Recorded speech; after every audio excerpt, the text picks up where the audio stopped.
Hello guys, मेरा नाम पराग फडणवीस है और मैं एक ट्रैवल ब्लॉगर हूँ। एंड आज की वीडियो में हम बात करेंगे कि फॉरेन कंट्रीज़ में ट्रैवल करते वक्त आप कैसे चीप या फ्री इंटरनेट यूज़ कर सकते हैं।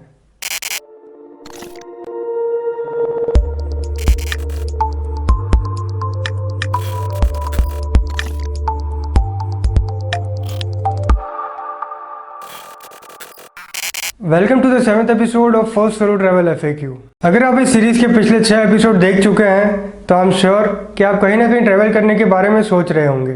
दूसरे देशों में घूमने जाना काफ़ी अच्छा एक्सपीरियंस होता है, लेकिन ट्रैवल करते वक्त फैमिली और फ्रेंड्स से कनेक्टेड रहना भी ज़रूरी है। कॉल, मैसेज या फ़ोटो शेयर करने के लिए आप अलग अलग ऐप्स यूज़ कर सकते हैं, जिसके लिए आपको इंटरनेट की ज़रूरत होगी। और इंटरनेट यूज़ करने के लिए आपको एक टेलीकॉम नेटवर्क की ज़रूरत होगी। ऑफकोर्स आप अपनी सिम भी यूज़ कर सकते हैं, लेकिन उसमें आपका काफ़ी ज़्यादा खर्चा हो जाएगा और हो सकता है कि आपको अच्छे इंटरनेट स्पीड भी ना मिले। इसके बजाय आप उस देश में मौजूद किसी भी लोकल नेटवर्क का नया सिम कार्ड ले सकते हैं। तो चलिए इसके बारे में बात कर लेते हैं।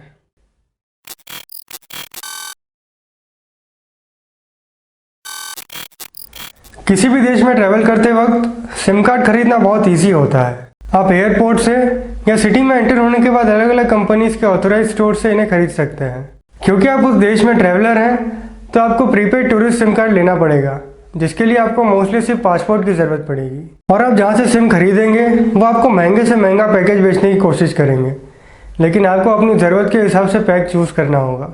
ज़्यादातर पैक्स में कॉल्स, मैसेजेस और डाटा इंक्लूड होगा, लेकिन आप डाटा ओनली पैक के बारे में भी पूछ सकते हैं। फिर आपको जो भी पैकेज सही लगे आप उसे सिम कार्ड के साथ परचेज कर सकते हैं। आपको 7 दिन, 15 दिन और 30 दिन के पैकेजेस मिल जाएंगे।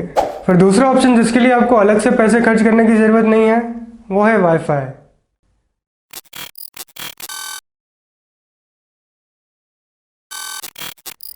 तो सबसे पहली चीज़, जब भी आप होटल या हॉस्टल बुक करें तो ये ध्यान रखना कि वहाँ पर वाईफाई अवेलेबल हो। फिर आप कहीं भी रहकर इजीली वाईफाई यूज़ कर सकते हो। इसके अलावा फ्री वाईफाई यूज़ करने के लिए रेस्टोरेंट्स में जा सकते हो। कई देशों में आप बस अपना काम करने के लिए वहाँ पर बैठ सकते हो, लेकिन बेहतर होगा कि आप कुछ ऑर्डर कर लें ताकि आपको भी ऑकवर्ड ना लगे और कुछ प्रॉब्लम भी ना हो।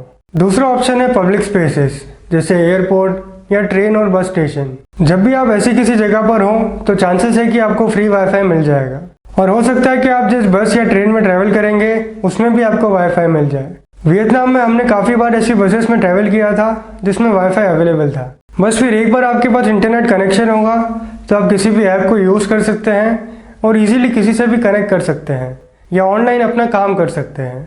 सिम कार्ड या वाईफाई के बारे में आपके कुछ और सवाल हो तो आप कमेंट्स में पूछ सकते हो। चलिए मिलते हैं आपसे अगले वीडियो में।